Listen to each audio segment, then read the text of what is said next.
بسم اللہ الرحمن الرحیم۔ تمام احباب کو، میری یوٹیوب فیملی کو میری جانب سے السلام علیکم۔ جیسا کہ آپ سے گزشتہ پروگرام میں وعدہ کیا تھا، اسی سلسلے میں آج راولپنڈی شہر کے ایک اور عظیم سپوت کو لے کر آپ کے سامنے ہیں۔ سید شاہد پرویز گیلانی، راولپنڈی شہر کا ایک ایسا بڑا نام جس نے پاکستان کے تمام ہی تعلیمی حلقوں میں اپنا ایک بڑا نام بنایا۔ راولپنڈی شہر سے اپنی ابتدا شروع کی، راولپنڈی گروپ آف کالجز کے نام سے لیٹ ایٹیز میں یہاں اداروں کی بنیاد رکھی، اور آج تک تعلیمی اداروں کے اس سلسلے سے وابستہ ہیں۔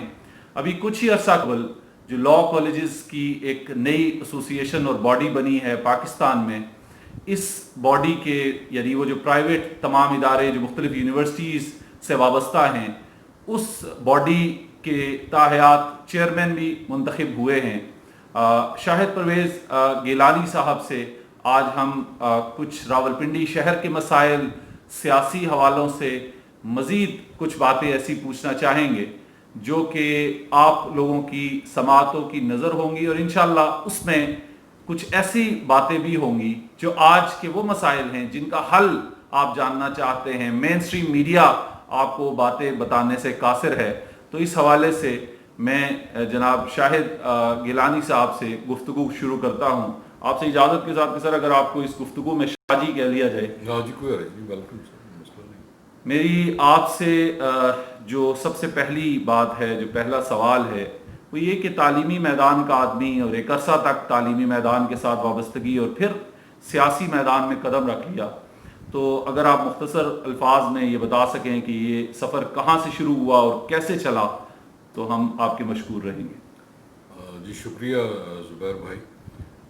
پہلے تو میں یہ وضاحت کر دوں کہ میں تاحیات صدر نہیں ہوں، بلکہ ہمارا بورڈ آف ڈائریکٹرز ہے، اس کا میں چیئرمین ہوں، اور جب تک میں پراپرلی کام کروں گا ٹھیک ہے، جب نہیں کروں گا تو وہ ممبرز کو حق حاصل ہے کہ مجھے ہٹا دیں۔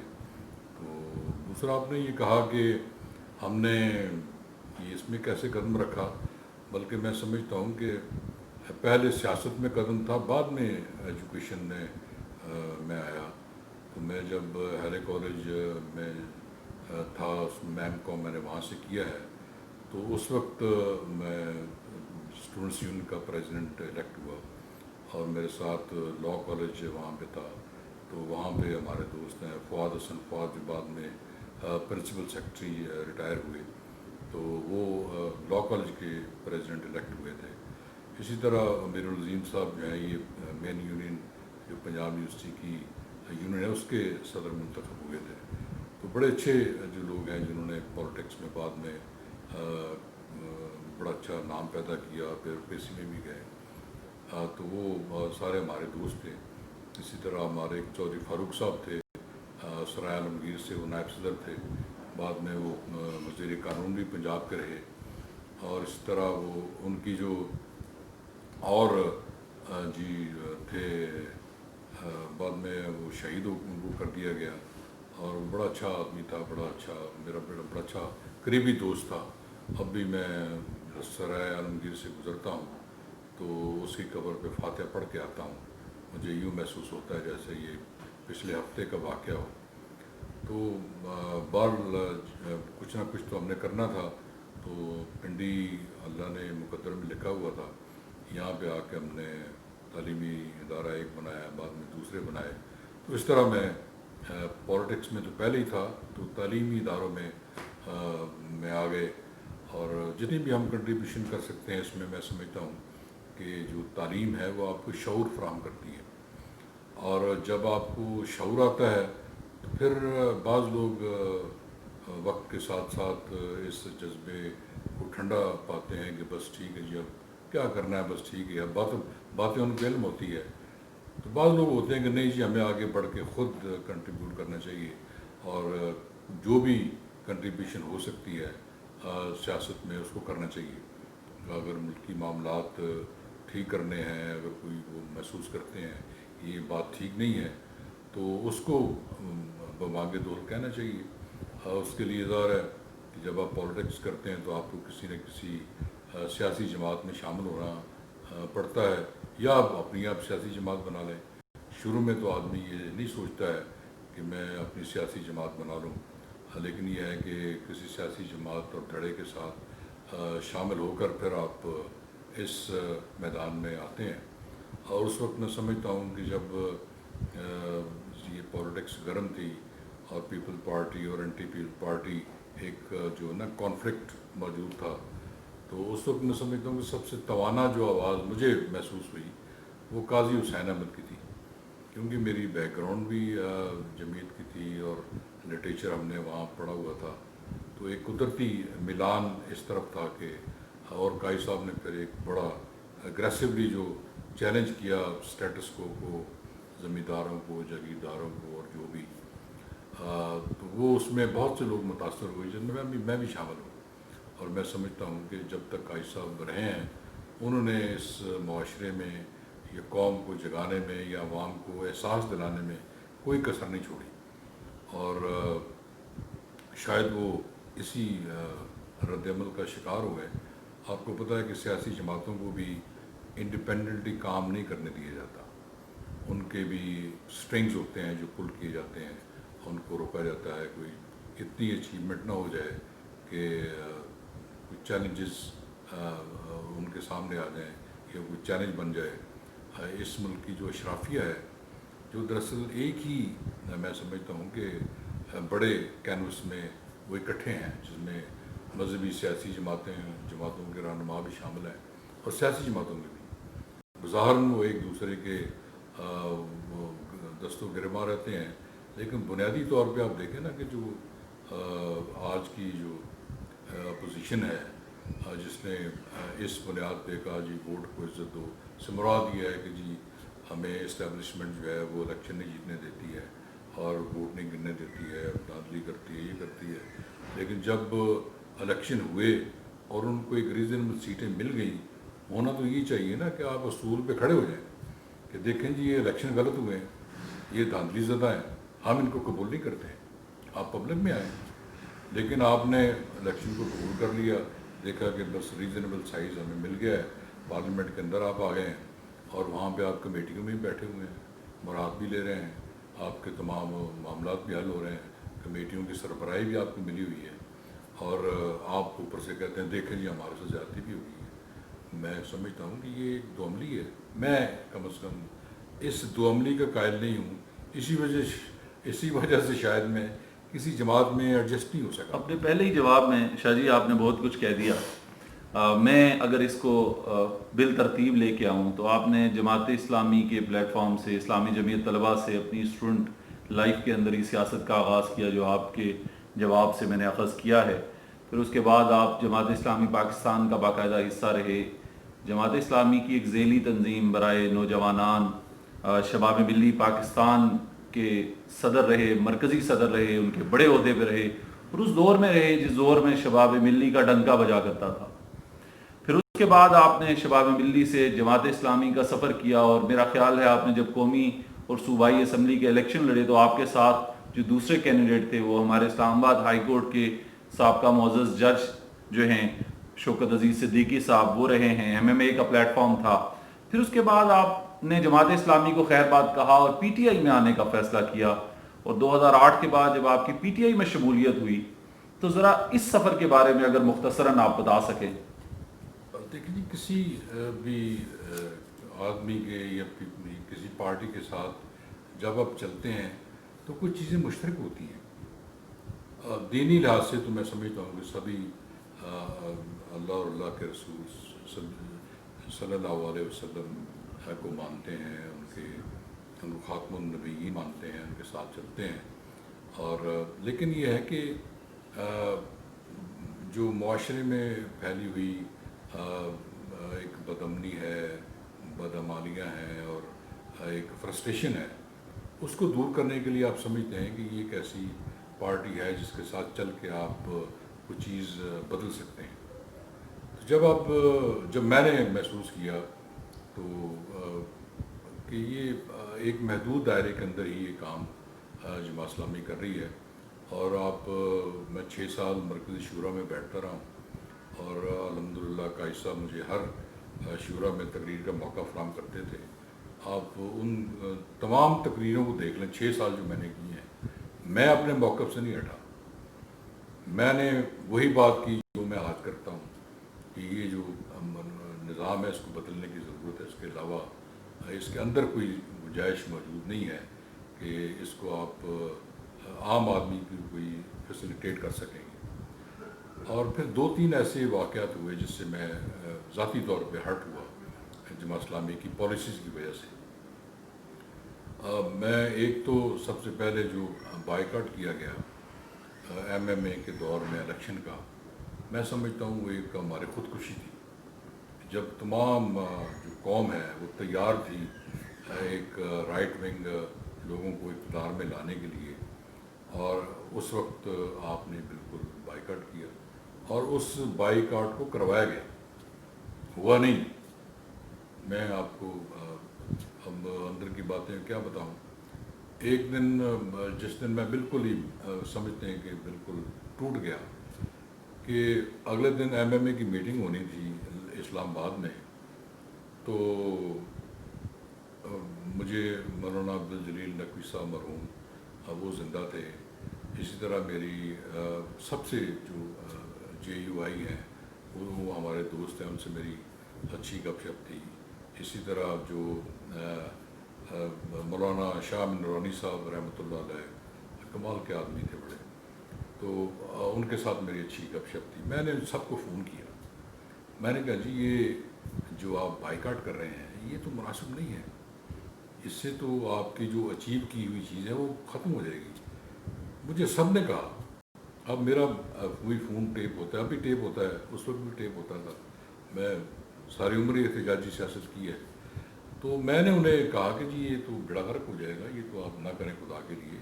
اس میں تو اب جے یو آئی، مولانا عبدالجلیل نقوی صاحب اور جے یو پی اور جمعیت اہل حدیث یہ سب تیار تھے الیکشن لڑنے کے لیے. جی انہوں نے کہا جی ٹھیک ہے شاہ صاحب تسی فکر نہ کرو. میں کینڈیڈیٹ تھا 2 سیٹوں پہ. مجھے ایم ایم اے نے کینڈیڈیٹ بنایا تھا. جماعت اسلامی کے جو لوکل امیر ہیں وہ تو مجھے نہیں رکھنا چاہتے تھے، وہی میرے دشمن بنے ہوئے تھے. تو لیکن ایم ایم اے کا میں ایم پی کا بھی ایم این اے کا کینڈیڈیٹ تھا. میں نے ان کو فیڈ بیک دیا. میں فیلڈ کا آدمی ہوں، عوام میں بیٹھتا ہوں، لوگوں میں جاتا ہوں. الیکشن میں نے 2002 کا بھی لڑا ہے تو چند ہزار ووٹوں سے، ہم 2-3 ہزار ووٹوں سے میں ہار گیا تھا. لیکن یہ ہے کہ آپ اس طرح نہ کریں. اس کو آپ اس مرتبہ ماحول ٹھیک ہے، لوگ آپ کو ووٹ دینا چاہتے ہیں. آپ یقین کریں کہ رات کو 12:30 بجے تک انہوں نے کہا جی صبح اجلاس ہوگا، شاہ صاحب اس میں فیصلہ ہو جائے گا، آپ کمپین جاری رکھیں. ٹھیک ہے. 2 بجے مجھے فون آ گیا ایک بڑے اہم آدمی کا، اس کا نام میں نہیں لوں گا، جماعت کے بندے تھے. انہوں نے کہا کہ شاہ صاحب مبارک ہو. میں نے کیا ہوا؟ انہوں نے کہا قائد صاحب نے کل کی میٹنگ کینسل کر دی. میں سر پکڑ کے بیٹھ گیا. پھر میں قائد صاحب سے ملا جا کے. قائد صاحب تھے، میں ملا جا کے. میں کہ قائد صاحب یہ کیا کر رہے ہیں؟ قائد صاحب نے اتنا غصہ کیا میرے اوپر کہ تم کیوں فون کرتے ہو، کس حیثیت میں فون کرتے ہو، جماعت کے نظم کی تو پابندی نہیں کرتے ہو، تم نے اس کو فون کیا. میں حیران کہ قائد صاحب کا تم میرے فون نہیں ٹیپ کرتے ہیں. نہ انہوں نے ان کو کمیونیکیٹ کیا ہے. صبح کے 8 بج گئے، میں ان کے پاس آ گیا. تو یہ ان کو کیسے پتہ چلا ساری انفارمیشن کا کہ میں نے ان کو فون کیا، اس کو فون کیا. میں نے کہا جی میں نے فون کیا ہے، مجھے آپ جماعت سے نکال دیں، لیکن خدا کے لیے مجھے الیکشن نہ لڑائیں، لیکن ایم ایم اے کو الیکشن لڑائیں. انہوں نے کہا نہیں، مجھے یہ کہا گیا ہے کہ یہ اب الیکشن ختم کر دیں. یہ اسمبلی 6 مہینے سے زیادہ نہیں چلے گی. 6 مہینے کے بعد جب انتخاب ہوگا اس کے بعد پھر آپ پوری طرح اختلاف میں آ جائیں گے. میں نے کہا یہ ٹریپ ہے، یہ ڈیتھ ٹریپ ہے. آپ کو جس نے بھی کہا غلط کہا ہے. نہیں، مجھے بہت ہائی لیول پہ بات ہوئی تھی. میں سمجھ گیا بات. میں نے کوشش کی، لیکن پھر مجھے نون لیگ نے آفر کی. جب یہ حنیف بھائی صاحب آئے ہیں، انہوں نے کہا جی شاہ صاحب آپ آ جائیں، ہم آپ کو ٹکٹ فراہم کرتے ہیں، ٹکٹ دیتے ہیں، کیونکہ نون لیگ تو الیکشن لڑ رہی ہے. این اے 54 اس وقت آپ ٹکٹ دے دیں. چودھری نثار صاحب نے بھی مجھے، ان کے سیکرٹری نے فون کیا. کہ بس جی آپ کا ہو گیا کام، کوئی مسئلہ نہیں ہے، تو آپ پہلے آپ ہیں، اس کے بعد نہیں کو بس جی کو ہم دیں گے۔ اور تو میری یہ سردار نسیم صاحب بھی اس سے پوچھ لیں، جتنے بھی لوگ ہیں یہ سب نے میرے آج بھی ان سے بڑے اچھے تعلقات ہیں۔ انہوں نے کہا جی سے پہلے آپ ہیں، بعد میں آپ آئیں گے۔ لیکن پھر جو آ گئے لوگ آ گئے، پتہ چل گیا لوگوں کو جی یہ جا رہے ہیں، انہیں باسی نے کہا جی میں تو جا رہا ہوں، تو آپ بھی آ جائیں۔ تو پر وہ شعیب ملی کو لوگ آ گئے جی، رونا شروع کر دیا میرے پاس آ کے گھر میں بیٹھ کے۔ تو پھر میں نے کہا چل یار کوئی بات نہیں، الیکشن آتے رہتے جاتے رہتے ہیں، میں نے نہ بھی بنے تو کیا فرق پڑتا ہے، لیکن یہ بچے ہیں میرے، ان کے ساتھ میں نے مل کے جدوجہد کی ہے۔ قائی صاحب نے بھی پھر فون کیا کہ میں کل آ رہا ہوں کاغذات واپس لینے، میرے ساتھ ان کی محبت بھی تھی، میرے امیر بھی تھے، دوست بھی تھے۔ میں نے کہا قائی صاحب کوئی مسئلہ نہیں، آپ چلیں آ جائیں۔ تو میں ان کے ساتھ گاڑی میں بیٹھ گیا اور جا کے تو کاغذات واپس لے لی۔ پیچھے سے مجھے فون آتے رہے نون لیگ والوں میں، ہمارے دوستوں کی، اور آج کا دن صبر کر دیں شاہ صاحب رہنے۔ میں کہ نہیں یار کل کو قائی صاحب پتہ نہیں زندہ رہتے ہیں نہیں رہتے ہیں۔ میرے دل میں ایسے قلب ہو گئے کہ ایم کے لیے میں نے قائی صاحب کو چھوڑ دیا۔ دوستی کی لاج یعنی آپ نے رکھی اور بڑا بھرپور طریقے سے آپ نے بتایا۔ ایک تو یہ ہوا جی ایک یہ، جی دوسرا جب یہ منور صاحب امیر بنے تو پھر وہ انہوں نے فوج کے خلاف سٹینڈ لے لیا۔ میں نے انہیں کہا کہ دیکھیں آج آرمی چیف اگر کوئی دوسرا ہے، کل آرمی چیف اور ہو جائے، لیکن آپ انسٹیٹیوشن کے خلاف نہ ہوں۔ جب ایک امیر جماعت تقریر کرتا ہے تو اس سے بہت سے جو نوجوان ہیں، جو میچور ہیں، جو معاملات کو نہیں سمجھتے ہیں، وہ جذباتی ہو کر فوج کے خلاف ہو رہے ہیں اور وہ فوج پہ حملے کرنا شروع کر دیں گے، اور اس سے جو ملک کی سیکیورٹی ہے اس کا نقصان ہوگا۔ ہمیں تھوڑے سے فائدے کے لیے نہیں کرنا۔ مجھے انہوں نے کہا کہ آپ تو ہمارے اس وقت ایک کنزیومر موومنٹ کا میں سربراہ تھا، جماعت کی اپنی تنظیم ہے پاکستان کی، تو اس نے کہا تم پالیسی کے خلاف ہو۔ میں نے کہا جی میں اگر آپ نے جہاد کے ذریعے سے انقلاب لانا ہے تو آپ دستور میں ترمیم کر دیں۔ دستور میں تو ہمارے ہے کہ کوئی سازش کے ذریعے سے کسی کے ذریعے سے نہیں لے کے آئیں گے آپ اس میں۔ اس نے کہا تم نے جماعت میں رہنا تو ٹھیک ہے، نہیں رہنا تو السلام علیکم، جاؤ، یہ تو ہماری پالیسی تو یہی ہوگی۔ ٹھیک ہے جی۔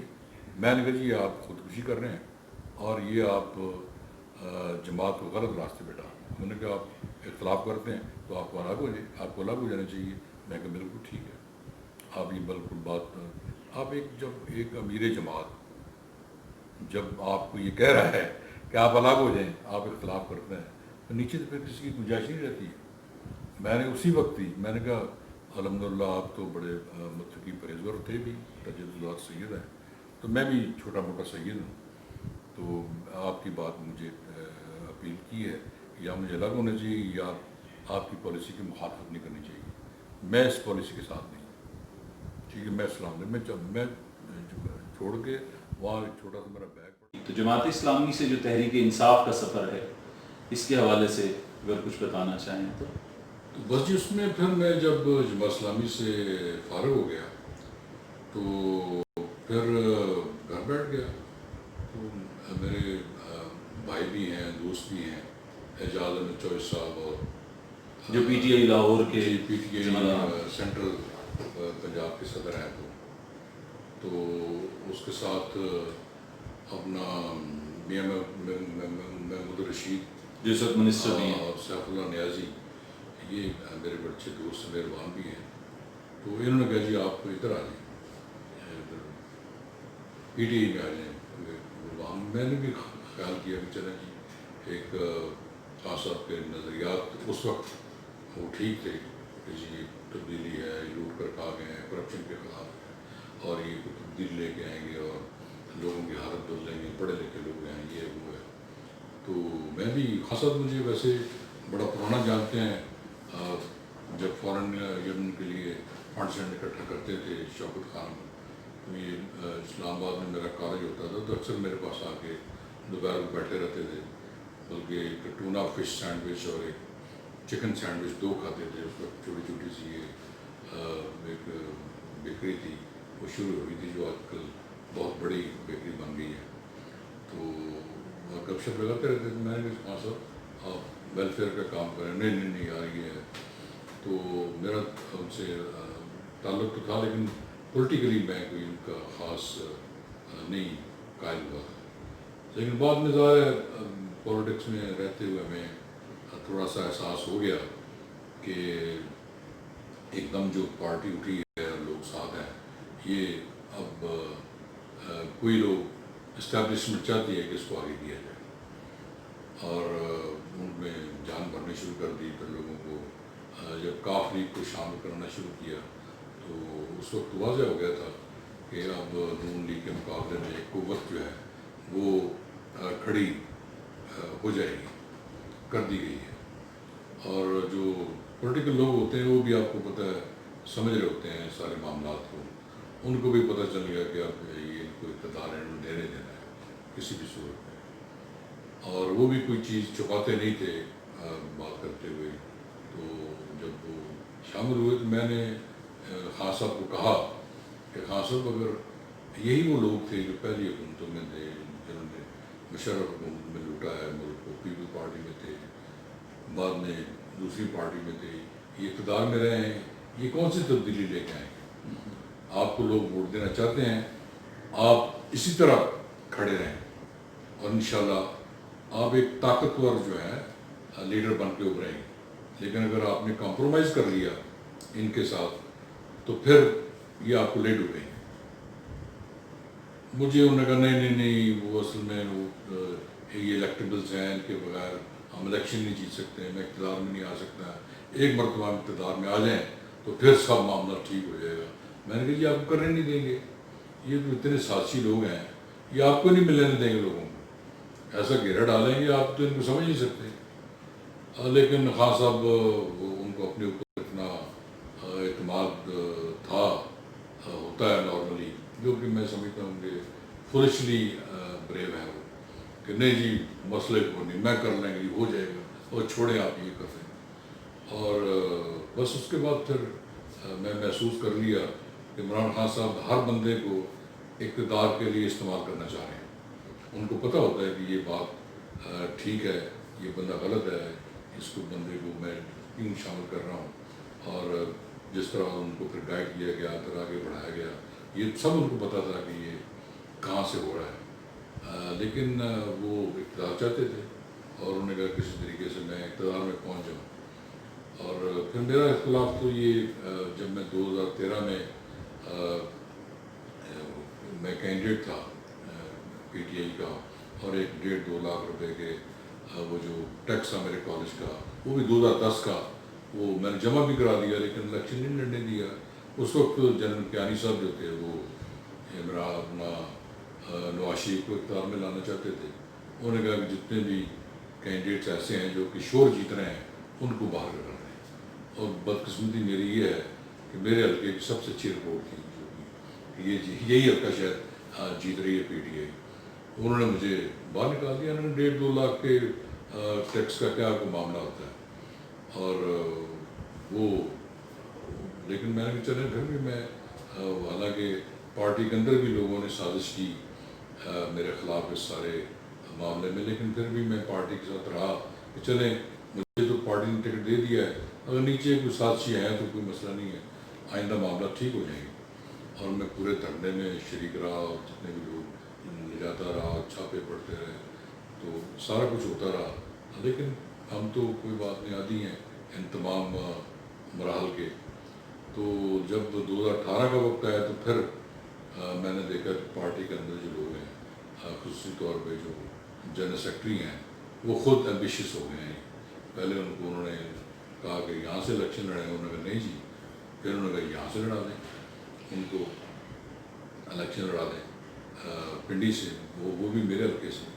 میں نے انہیں کہا کہ آپ اگر آپ خود لڑتے ہیں پھر تو ٹھیک ہے, کسی اور کو لڑائیں گے تو ٹھیک ہے, الیکشن تو آپ جیت جائیں گے کیونکہ فیصلہ کر لیا گیا ہے کہ آپ کو ہم نے لوگوں نے اقتدار دینا ہے.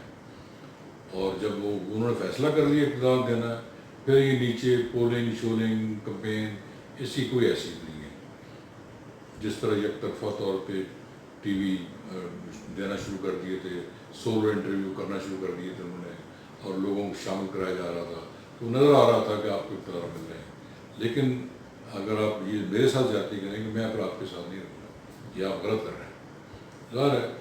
تو یہ نظریہ چھوڑیں، آپ کا نظریہ اگر اقتدار ہے تو میں بھی الیکشن لڑنے کے لیے آیا ہوں. میں اگر پالیٹکس میں نہیں الیکشن لڑوں گا تو کیسے آپ ہلکا رکھ سکتے ہیں؟ تو انہوں نے کہا نہیں، ہم نے فیصلہ کر لیا ہے، کہیں اور آپ کو اکوموڈیٹ کر دیں گے، یہ کر دیں گے، وہ کر دیں گے. میں نے کہا جی اقتدار کے پاس بہت، لیکن اکوموڈیشن مسئلہ نہیں ہے، مسئلہ میرے رائٹ کا ہے. مجھے ہی آپ رائٹ نہیں دے رہے ہیں، بعد میں آپ کہہ دیں گے. یعنی 10 سال آپ کی رفاقت جو ہے وہ 2018 میں آپ نے انتخابات کے آپ ساتھ کسی ایک مکمل ہو آدمی جو پنڈی کا رہائشی نہیں یا رہتا نہیں ہے، اسلام آباد سے لا کے آپ اس کو میرے اوپر مسلط کر رہے ہیں.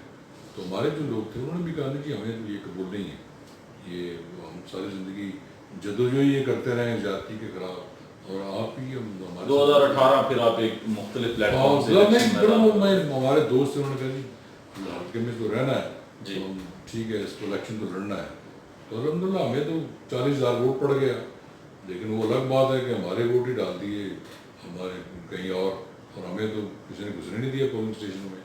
جب فوج سامنے کھڑی ہو ووٹ گننے کے لیے اور دروازے کو بند کر رہی ہو تو آپ کیا کر سکتے ہیں؟ آپ کی آج کی اس گفتگو میں 2-3 بار میں نے ایک امپریشن لیا کہ جس طرح سے ہماری سیاسی جماعتیں، چاہے وہ مذہبی سیاسی جماعتیں ہوں یا موجودہ جو ہماری ٹریڈیشنل روایتی سیاسی جماعتیں ہیں، ان کے اندر بہت زیادہ اثر ہوتا ہے ہماری اسٹیبلشمنٹ کا. اور پھر آپ نے نام بھی لیا کہ یہ انتظار کرتے ہیں کسی کے فون کا، اور ان کے فون کے بعد یا ملاقاتوں کے بعد رخ تبدیل ہو جاتا ہے. سو اس حوالے سے جب آپ نے 2018 کے انتخابات میں حصہ لے لیا، 2018 کے انتخابات سے آپ آگے چلے اور پھر آپ نے اپنی جماعت کی بنیاد رکھی، تو کیا شاہ جی آپ کو بھی کسی کا اشارہ تھا کہ ایک جماعت بنا لیں؟ اور احتساب جو تحریک انصاف کے نام پہ آئی تھی اور احتساب میں چلی گئی، تو آپ باقاعدہ تحریک احتساب پاکستان بنا لیں اور پھر احتساب کی ایک سیاست جو ہے اب آئندہ کہیں آپ سے تو نہیں چلے گی؟ جی اگر تو مجھے اشارہ ہوتا، میرے اتنے جو قریب ہوتے تو مجھے 2018 میں جتوا دیتے، ایسا مسئلہ نہیں ہے. وہ بھی دیکھتے ہیں کہ ہم نے کیا کرنا ہے، کیا نہیں کرنا ہے.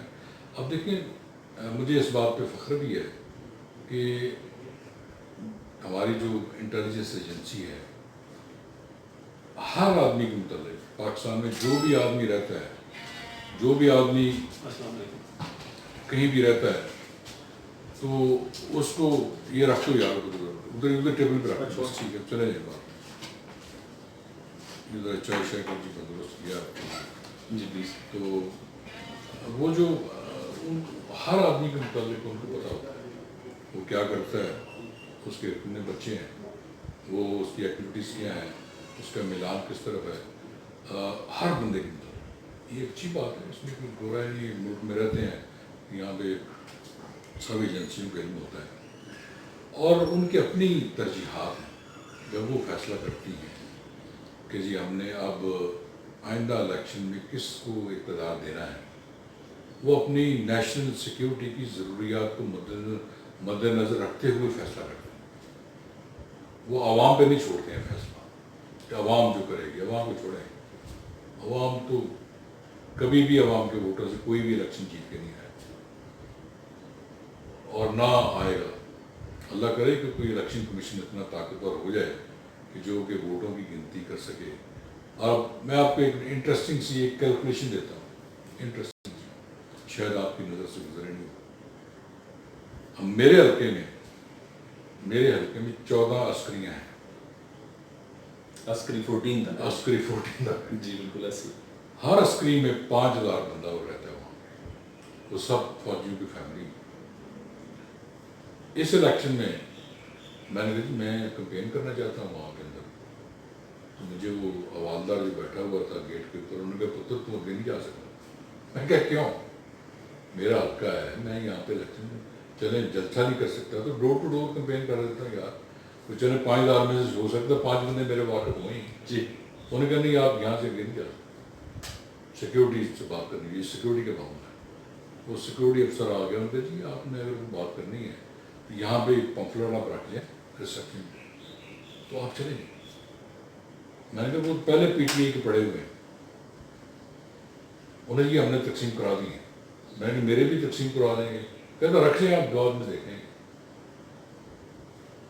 تو تو آپ ووٹوں کا حساب لگا لیں، اور پھر جو ووٹ پڑتے ہیں ہماری سیکیورٹی ایجنسیز کے اندر، وہاں پہ کیسے ووٹ پڑتے ہیں؟ وہاں پہ ایس پی صاحب بیٹھ جاتے ہیں یا کیپٹن صاحب بیٹھ جاتے ہیں، آؤ بھائی اکٹھے کر لو بندے، ٹھیک ہے، وہاں پہ میرا پولنگ ایجنٹ نہیں ہوتا ہے، کسی پارٹی کا پولنگ ایجنٹ نہیں ہے، وہ خود ہی پریزائڈنگ افسر ہے، خود ہی وہ انویجیلیٹر ہے، خود ہی ووٹ گنتا ہے. اس کی کیا کسی سپاہی کی ضرورت ہے کسی اور کو ووٹ ڈال دے؟ اگر ووٹ ڈال بھی دے تو انہوں نے پرچیاں پھاڑ کے پھینک دینی ہے، اپنی ڈال کے ان کو یہ پی ٹی آئی کو جناب پڑ گئے ہیں 5,000 میں سے 4,500 ووٹ، یہ 100 آپ کو بھی بڑے شاہ صاحب آپ کو 50 پڑ گئے. پھر بیلٹ پیپرز ہیں، بیلٹ ووٹر ہے، ہمیں نہیں پتہ چلتا کون سا ووٹ کہاں سے کدھر ہے. یہ ہے جب وہ دیکھتے ہیں کہ یہ بندہ تھوڑا سا نیچے جا رہا ہے، بیلٹ پا ہے، یہ بیلٹ ووٹر پڑ گئے. یعنی کہ آخر ٹائم تک جو ووٹر لسٹیں ہیں وہ ہمیں ملتی نہیں ہیں اپ ٹو ڈیٹ، اور کئی جگہ پہ پولنگ اسٹیشن ایسے ہوتے ہیں جو ہمیں علم ہی نہیں ہوتا، لیکن رزلٹ ان کا آ جاتا ہے کہ جی فلاں پولنگ اسٹیشن یہ کہ تم بن گیا، وہ جی آخری 2 دن میں بن گیا تھا. یہ تو آپ کو پتہ نہیں چلا، ہم نے لکھ دیا تھا باہر لگا دیے. اس حوالے سے شاہ جی آپ یہ سب جو کیلکولیشن ہے نا، اب یہ انفارچونیٹ ہے، میں سمجھتا ہوں ذاتی طور پہ کہ میں تو اپنے اظہار کے لیے اپنی پارٹی پولیٹیکل پارٹی بنائی ہے. کم از کم مجھے یہ خوف نہ ہو کہ جی فلاں امیر نے کہہ دیا، فلاں صدر نے کہہ دیا، یہ آپ نے کیوں کہہ دیا، یہ آپ نے کیوں کہہ دیا. اب میں اس عمر میں بغیر اشارے کے آپ نے سیاسی جماعت بنائی ہے، اپنے اظہار رائے کے لیے استعمال کر رہے ہیں. اب اس وطن یہی بات یہ ہے کہ یہی وطن ہے ہمارے لیے اور یہی سب کچھ ہے. موجودہ حکومت پہ آتے ہیں ہمارے یہ جو موجودہ حکمران ہیں، آپ نے گزشتہ 2 سال ان کی گورننس طے کی ہے. میں جولائی میں آپ سے مخاطب ہوں، 25 جولائی 2018 کو یہ انتخابات ہوئے، اب 2 سال مکمل ہونے کو ہیں. ان کی جو پرفارمنس ہے، اگر مختصر ترین الفاظ میں آپ مجھے بتائیے، ہماری یوٹیوب فیملی سن لے کہ یہ پرفارمنس کے بارے میں آپ جو تحریک انصاف کے اندر 10 سال مرکزی باڈی کے اندر بھی رہے ہیں، آپ اس حوالے سے ہمیں بتائیے کہ آپ اس کو کیسا دیکھ رہے ہیں. بس اگر مختصر ترین آپ لفظ الفاظ میں پوچھنا چاہتے ہیں تو 0. بس پرفارمنس کو ہو تو بات کریں گے، پرفارمنس ہے ہی نہیں. جتنے انہوں نے خان صاحب نے دعوے کیے ہیں اپنے اپوزیشن میں یا کنٹینمنٹ پر، وہ سب کے سب انہوں نے کمپرومائز کر لی. ایک آدمی کے جھوٹا ہونے کے لیے کافی ہے کہ وہ خود کہے کہ میں یو ٹرن لے گیا. ایک آدمی خود کہہ رہا تھا میں پہلے جھوٹ بول رہا تھا، اب یہ ہے، اب یہ بات کر کے بھی میں جھوٹ، اس کی بات کرنے کی ضرورت نہیں ہے. جو آدمی اقتدار کے لیے پھولوں کو سجدے کرتا کرے سوائے بجائے اللہ کے ماننے کے، وہ پھولوں کو کرتے، تو اس سے بڑا گناہ کیا ہو سکتا ہے؟ شرک سے بڑا ہے کوئی گناہ؟ شرک سے بڑا گناہ ہے ہی کوئی. قرآن میں لکھا ہوا. میں اس حوالے سے شاہ جی جو موجودہ میں بتا رہا ہوں، موجودہ جو ہے نا سیٹ اپ جو بنایا گیا ہے، شاید اس لیے بنایا کہ لوگوں کو چاؤ چڑھا ہوا تھا، عمران خان جی پتہ تھا. یہ نہیں ہے کہ ہمارے فیصلہ ساز لوگ ہیں، ان کو علم نہ ہو کہ اس کی کیا کیپیسٹی، انہیں پتہ تھا. جی میرے متعلق، آپ کے متعلق ہر چیز کا ان کو علم ہے، تو اس کے متعلق نہیں پتہ ہو. اس کی تو شاید لائبریری انہوں نے دیکھی ہو، لیکن یہ ہے کہ وہ آپ انہوں نے کہ چلیں جی قوم چاہ رہی ہے ایک جن اس کے بھی شوق پورا کر دیں. لیکن یہ جو ہے نا یہ بڑا فرق ہو گیا کہ یہ سسٹم بھائی صاحب اس طرح چل نہیں سکتا ہے. اسی حوالے سے شاہ جی میں ایک سوال آپ سے پوچھنا چاہ رہا ہوں، یہ جو آپ کا جو نظام ہے، آپ نے ابھی جیسے کہا کہ پاکستان میں 72 سال میں کوئی الیکشن جو ہے وہ ٹرانسپیرنٹ نہیں ہے، یہ ڈیسائیڈ کر لیا جاتا ہے کہ بھائی کس نے اب اقتدار میں آنا ہے. تو اب آپ اگر میں آپ سے فائنلی پوچھوں کہ وے اہیڈ کیا ہے؟ اب آپ ماشاءاللہ جس نے اپنی زندگی گزاری ہے اس پرخار میدان میں، اور پھر سوشل کنٹریبیوشن بھی آپ کا بے تحاشا ہے، سیاست کو بڑی باریکی سے آپ دیکھتے ہیں، ایک ذمہ دار سیاسی عہدیدار ہونے کے ناطے آپ نے بڑی امپورٹنٹ میٹنگز میں شرکت کی. آپ کیا سمجھتے ہیں کہ ہماری اسٹیبلشمنٹ یا ہماری حکومت یا ہماری ایلیٹ اب کیا ایسا رستہ بنائے کہ جس پہ چل کے ہمارا ملک بحرانوں سے نکل سکتا ہے؟ دیکھیں سر، دو چیزیں ہیں. ایک چیز تو یہ ہے کہ ہماری جو اسٹیبلشمنٹ ہے وہ یہ سوچتی ہے اور اس پہ ان کا پختہ یقین ہے کہ جو سیاسی پارٹیاں ہیں، یہ سیاسی رہنما ہیں، یہ اس قابل نہیں ہیں کہ ان کو پورا اقتدار دیا جائے. اس کی کرپشن آپ وجہ لے لیں، ابیوز آف پاور اس کی ریزن لے لیں، اس کی اقربا پر بھی جو ہے وہ مدد رکھ لیں، اس کی آپ جو لسٹ آف پاور ہے کہ مستقل ہمیشہ کے لیے رہیں وہ آپ دیکھ لیں، ان کی ڈیٹیریشن آف بیوروکریسی ہے اس کو دیکھ لیں، ان کی انکنڈیشنل لائلٹی کو چاہتے ہیں.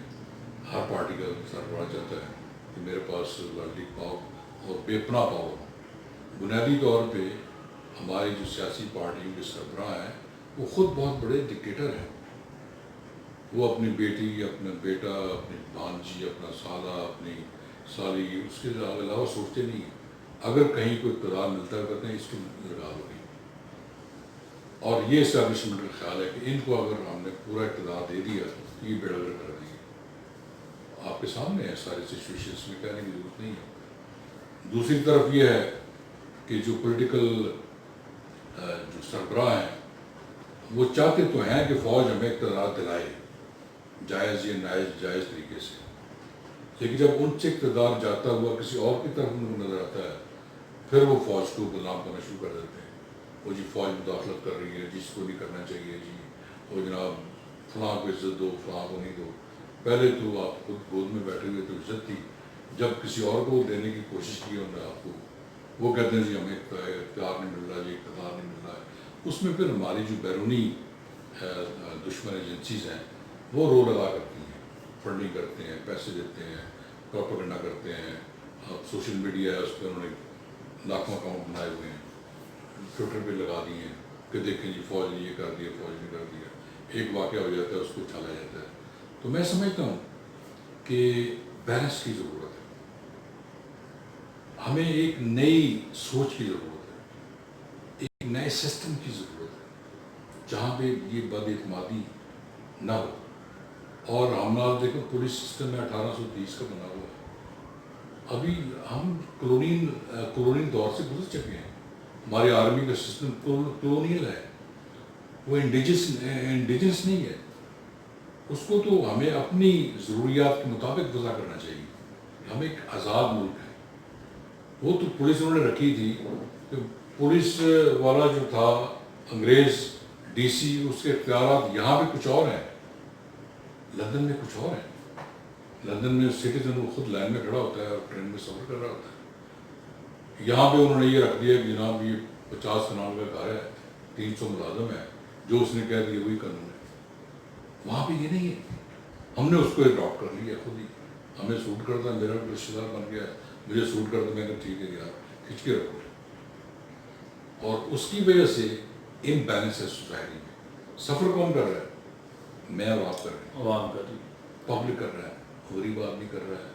جو پی ایم تھا وہ پی ایم ہی چلا رہا ہے، اس کا بیٹا جو پی ایم چلا بھی ایسے کہیں سے پیسے کو سے آ جائیں تو وشیش سرکل توڑ لیتا ہے، ورنہ وہ ایسے ہی چل رہا ہے.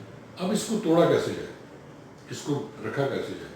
میں سمجھتا ہوں، میری اپنی پرسنل اوپینین بنی ہے. تمام جو تجربات میں نے مختلف پارٹیز میں رہ کے بھی کیے ہیں، اسٹڈی بھی کرتا رہتا ہوں، باہر کی بکس بھی پڑھتا ہوں، اور باہر کے جو آٹو بایوگرافیز ہیں وہ بھی پڑھتا ہوں. اور میں نے چائنیز سسٹم کو اسٹڈی کیا ہے، رشین کو کیا ہے، جرمن کو کیا ہے، ان کی براڈر کو کیا ہے، کنگ کو کیا ہے، اور امریکن کو کیا ہے، کس طرح انہوں نے ریفارم کی اپنی سوسائٹی. تو میں نے یہ محسوس کیا ہے کہ ہمیں بھی یہاں پہ ڈی سینٹرلائزیشن آف پاور بہت ضروری ہے. ایک وزیر اعلیٰ کی ہمیں ضرورت نہیں ہے.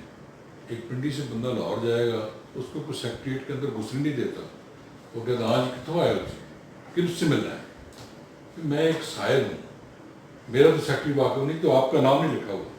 کسی بھی دفتر میں چلے جائیں یا آپ کا نام نہیں لکھا ہوا، بھائی وہ پبلک سرونٹ ہے، اس کا کام ہے کہ وہ پبلک کے لیے اویلیبل ہو.